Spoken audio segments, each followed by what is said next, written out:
दोस्तों, आज हम आपको कैलेंडर टॉपिक के बारे में पढ़ाएंगे, जिसमें आपको कैलेंडर के बारे में पूरा विस्तार से पढ़ाया जाएगा कि कैलेंडर में लीफ वर्ष क्या होती है, साधारण वर्ष क्या होती है।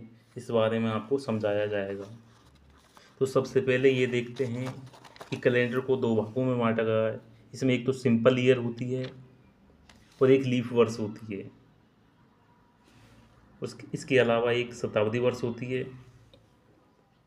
साधारण वर्ष जिसे सिंपल ईयर कहते हैं, जिसमें फरवरी 2 से 28 दिन की हो जिसमें फरवरी 28 दिन की होती है।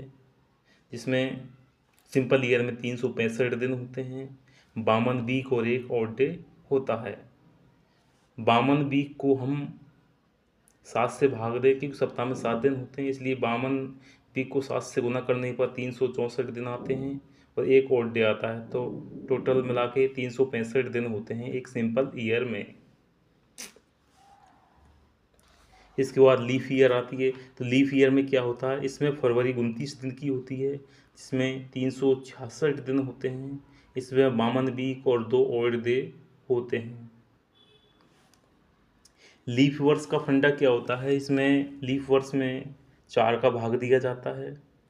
जैसे कोई वर्ष जैसे 1 2 3 4 5 6 7 8 9 10 11 12 13 14 15 16 17 18 19 20, इसमें चार से डिवाइडेड हो वो लीफ वर्ष होती है। जैसे 4 8 12 16 20 आदि। उसी प्रकार आगे लीफ ईयर होती है। लीफ ईयर में जैसे 2024 क्या है, लीफ ईयर, इसमें 4 का भाग पूरा भाग जा रहा, तो ये लीफ ईयर होती है। इसमें फरवरी 29 दिन की होती है। इसके बाद 1920, ये भी क्या है, लीफ ईयर है, इसमें 4 का भाग जा रहा, तो ये भी लीफ ईयर है। 1930 ये सिंपल ईयर, इसमें 4 का भाग नहीं जा रहा, ये सिंपल ईयर है। इसके बाद हम शताब्दी वर्ष के बारे में जानते हैं। शताब्दी वर्ष क्या होता है दोस्तों, शताब्दी वर्ष में क्या होता है, जिसमें 400 का पूरा भाग चला जाए वो शताब्दी ईयर कहलाता, शताब्दी वर्ष कहलाता है। जैसे 100 200 300 400 500 600 700 800 900 1000 1100 1200 1300 आदि। शताब्दी वर्ष जो 100 के गुणज में हो, शताब्दी वर्ष का मतलब होता है जो 100 के गुणज में हो वो शताब्दी वर्ष कहलाता है। लेकिन जो 400 के गुणज में हो, 400 800 1200, ये शताब्दी वर्ष कहलाते हैं।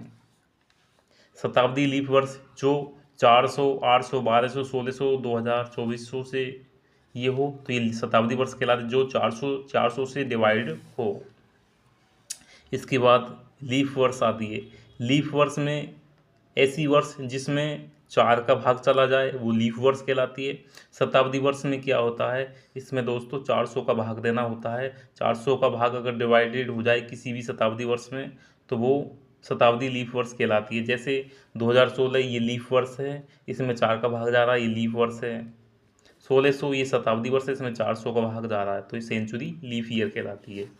जैसे फॉर एग्जांपल्स के लिए आपको यहाँ पर समझाया गया है कि निम्न से कौन कौन सी लीफ ईयर है। जैसे 1100 1800 2032 2038, इसमें जो 2032 है ये लीफ ईयर है। जबकि 1500 1000 100 1200, इसमें से 1200 शताब्दी वर्ष है। 1600 भी शताब्दी वर्ष है। 500 300 900 1926 1918 1513 1448 आदि। इसके बाद में हम ऑड डे की कैलकुलेशन करेंगे कि ऑड डे क्या होते हैं, विषम दिन क्या होते हैं। जैसे डे में अगर हम 7 का भाग दे दें और उसमें जो कोई भी रिमाइंडर बचे तो वो उसका ऑड डे होता है, विषम दिन होता है। जैसे 50 में अगर हम 7 का भाग देते हैं तो एक ऑड डे आता है। 10 दिन में अगर 7 का भाग देते हैं तो 3 ऑड डे आता है। 15 में 7 का भाग देने पर एक ऑड डे आता है। 30 में 7 का भाग देने पर 2 ऑड डे आता है। उसी प्रकार 100 में 7 का भाग देने पर 20 ऑड डे 2 ऑड डे आता है। 500 में 7 का भाग देने पर 3 ऑड डे आता है। 1028 में 7 का भाग देने पर 6 ऑड डे आता है।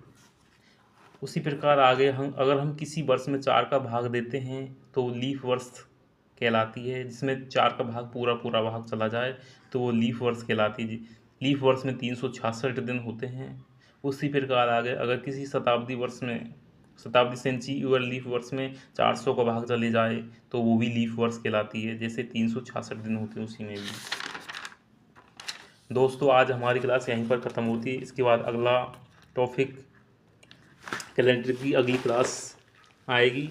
थैंक यू दोस्तों, इसके लिए आपको ज़्यादा से ज़्यादा सपोर्ट करना है। अगर क्लास आपको अच्छी लगी हो तो ज़्यादा से ज़्यादा सपोर्ट करना है, लाइक करना, शेयर करना है। थैंक यू दोस्तों।